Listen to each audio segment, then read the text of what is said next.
الحمد لله رب العالمين والصلاة والسلام على سيد المرسلين وعلى آله وصحبه أجمعين أما بعد قال الله عز وجل قل ادعوا الذين زعمتم من دون الله لا يملكون مثقال ذرة في السماوات ولا في الأرض وما لهم فيهما من شرك وما له منهم من ظهير ولا تنفع الشفاعة عنده إلا لمن أذن له حتى إذا فزع عن قلوبهم قالوا ماذا قال ربكم قالوا الحق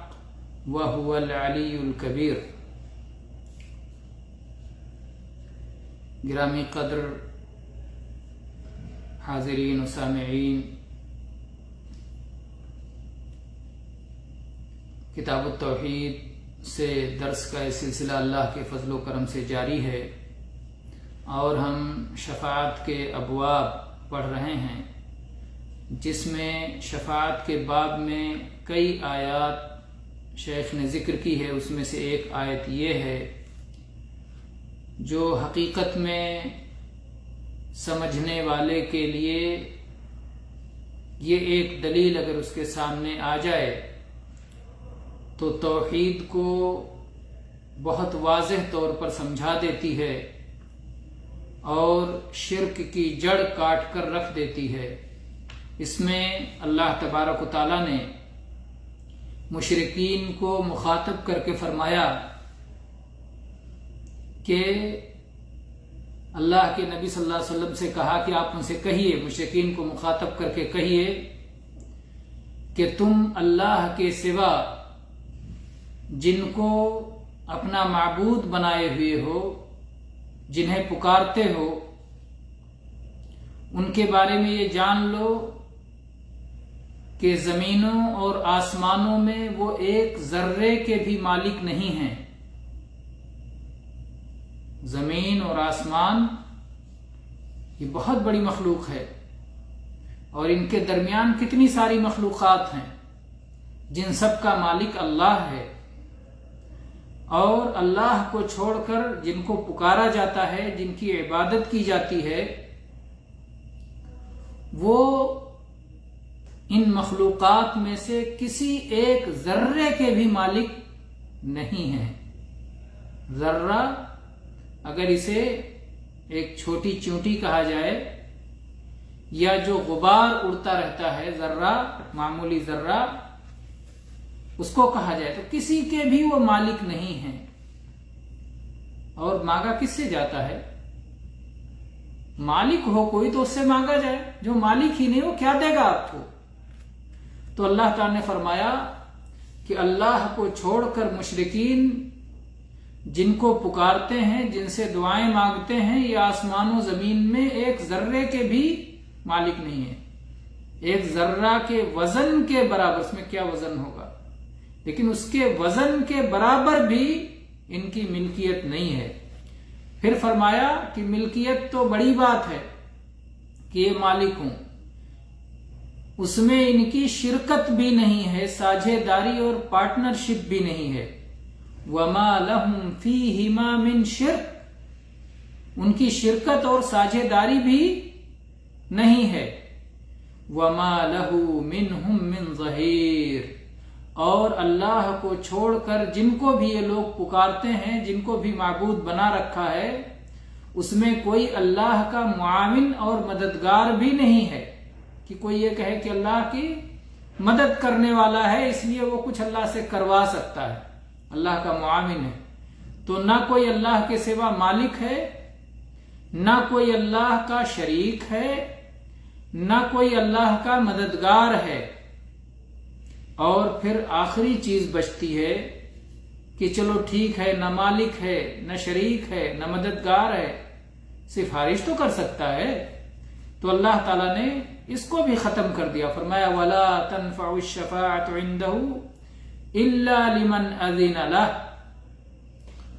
اور اللہ کے پاس کسی کی سفارش بھی کام نہیں آ سکتی سوائے اس کے جسے اللہ اجازت دے۔ گویا ہر طرح کی سفارش کا مالک بھی اللہ ہی ہے۔ اللہ کی مرضی کے خلاف اللہ کے پاس کوئی سفارش کے لیے زبان نہیں کھول سکتا۔ اور جس کو زبان کھولنے کی اجازت دی جائے اس کے بعد جو چاہے جو اس کی مرضی میں آئے کہہ لے، ایسا بھی نہیں ہو سکتا، بلکہ سفارش کرنے والے کو بھی اجازت چاہیے، اور جس کی خاطر سفارش کر رہا ہے، جس کے لیے سفارش کر رہا ہے، اس کے لیے بھی اللہ کی رضا چاہیے۔ اللہ کی رضا کے بغیر، اللہ کی مشیت کے بغیر، اللہ کے چاہے بغیر کوئی سفارش کرنا چاہے اللہ کے یہاں تو نہیں کر سکتا ہے۔ تو اللہ تعالیٰ نے فرمایا وَلَا تَنْفَعُ الشَّفَاعَةُ عِنْدَهُ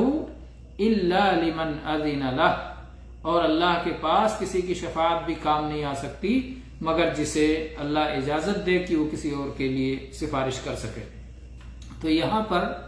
گویا ایک طرح سے چیلنج کیا جا رہا ہے مشرکین کو کہ جن کو تم نے معبود بنا رکھا ہے، جن کے بارے میں تمہارا یہ خیال ہے کہ وہ تمہیں نفع پہنچا سکتے ہیں یا تمہاری مصیبتوں کو اور بلاؤں کو ٹال سکتے ہیں، وہ زمین و آسمان میں ایک ذرے کے بھی مالک نہیں ہیں، اور ان کی رائی برابر شرکت بھی نہیں ہے، اور وہ اللہ کے مددگار بھی نہیں ہیں، اور وہ اللہ کی اجازت کے بعد، اللہ کی اجازت کے بغیر اللہ کے پاس سفارش بھی نہیں کر سکتے۔ تو اس طرح سے گویا رد کر دیا گیا کہ یہ اس لائق نہیں ہے کہ ان کی عبادت کی جائے۔ عبادت تو اللہ کی کرنی چاہیے کہ جو مالک ہے اور جو بہت عظیم اور بہت قدرت والا اور بہت بڑا مالک ہے، جو وحدہ لا شریک ہے، یکتا ہے، اور کوئی جس کا کسی طرح سے شریک نہیں ہے۔ تو اس کو تو جتنے اسباب ہو سکتے ہیں، شرک والے جن جن اسباب کو پکڑ سکتے ہیں، اختیار کر سکتے ہیں، جو ہیلے بنا سکتے ہیں، جو بات کہہ سکتے ہیں، ان کے سارے اسباب کو ختم کر دیا گیا، ان کے سارے اعذار کو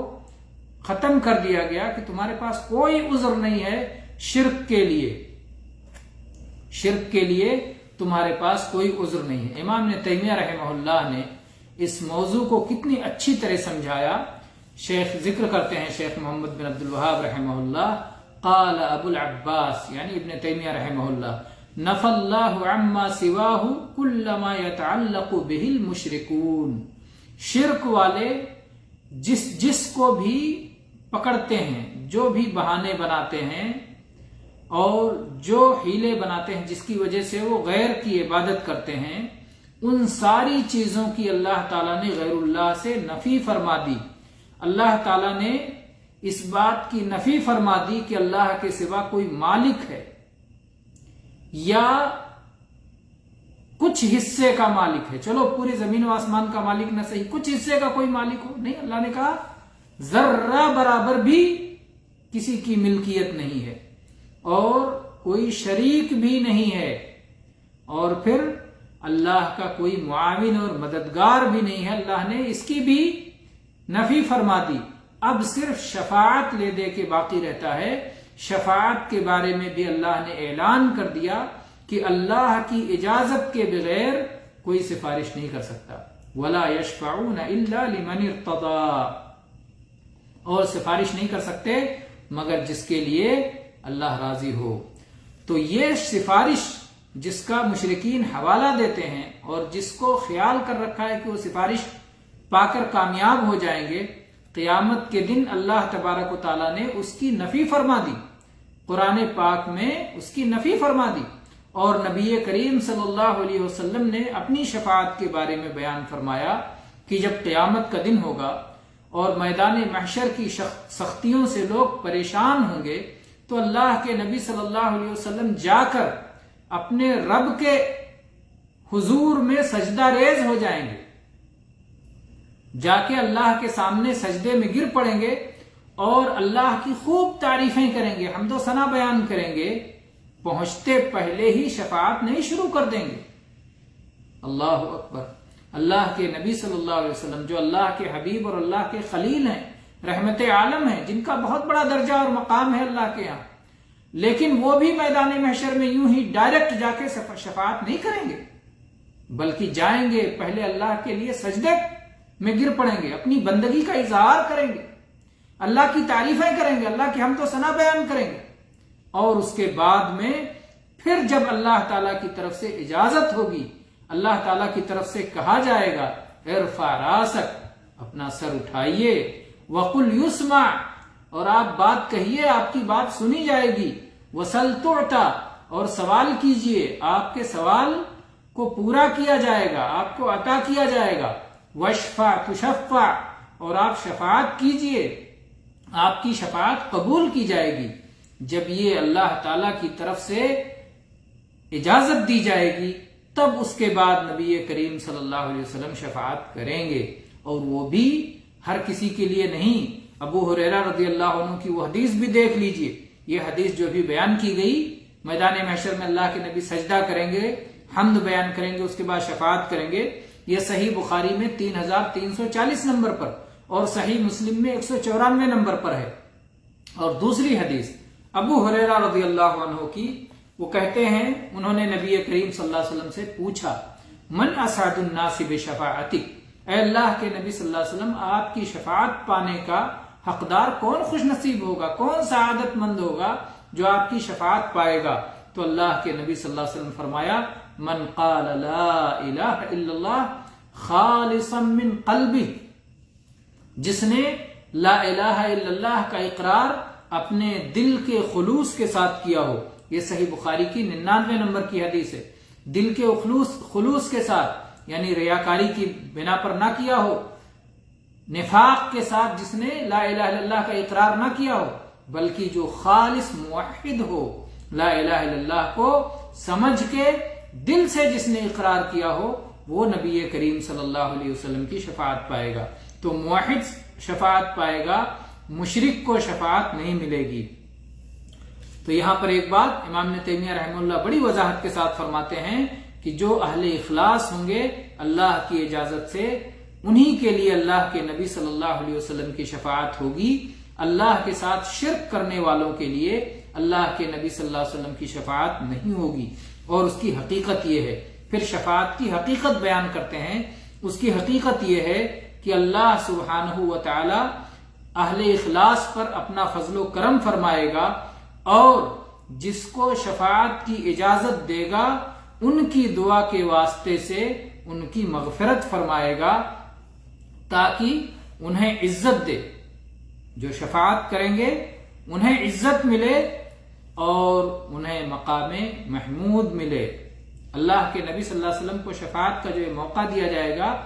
یہ آپ کی عزت افزائی کے لیے اور آپ کو مقام محمود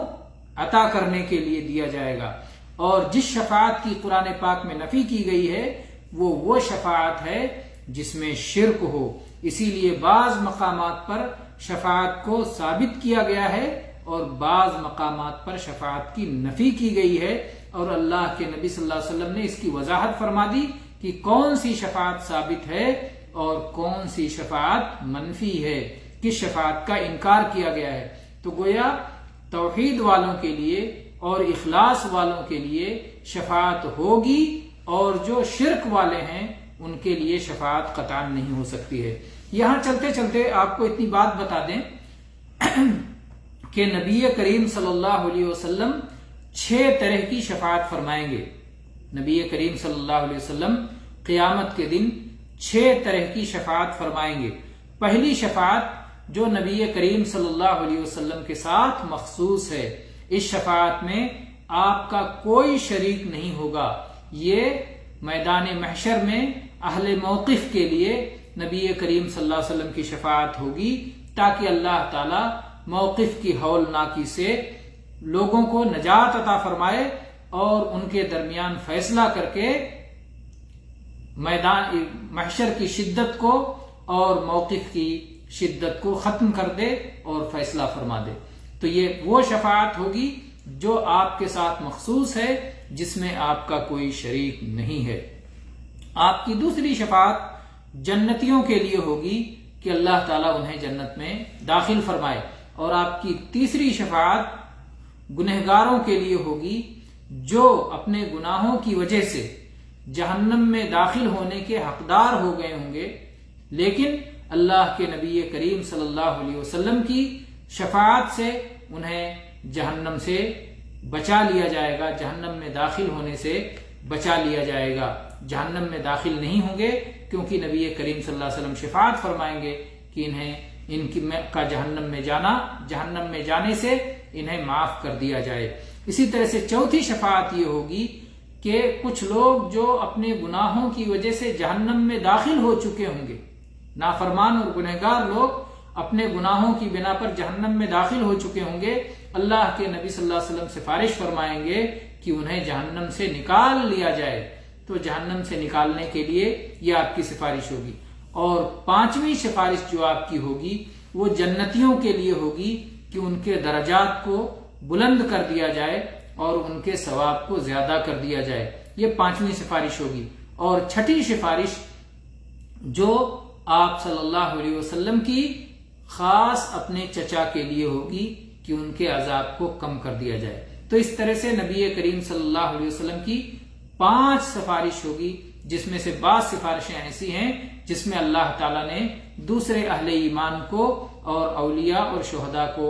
شفاعت کا موقع دیا ہے، دوسروں کو بھی اس میں شرکت کا موقع دیا، اور بعض ایسے ہیں جو نبی کریم صلی اللہ علیہ وسلم کے ساتھ خاص ہیں۔ تو یہ کل 6 قسم کی سفارشات آپ کے لیے ثابت ہیں۔ تو یہ شفاعت کا مسئلہ ہے، اور مجھے امید ہے کہ دونوں درسوں کو سننے کے بعد شفاعت کی بات بہت اچھی طرح سے سمجھ میں آ گئی ہوگی۔ اس کی وجہ سے شفاعت کے نام سے کوئی بھی شخص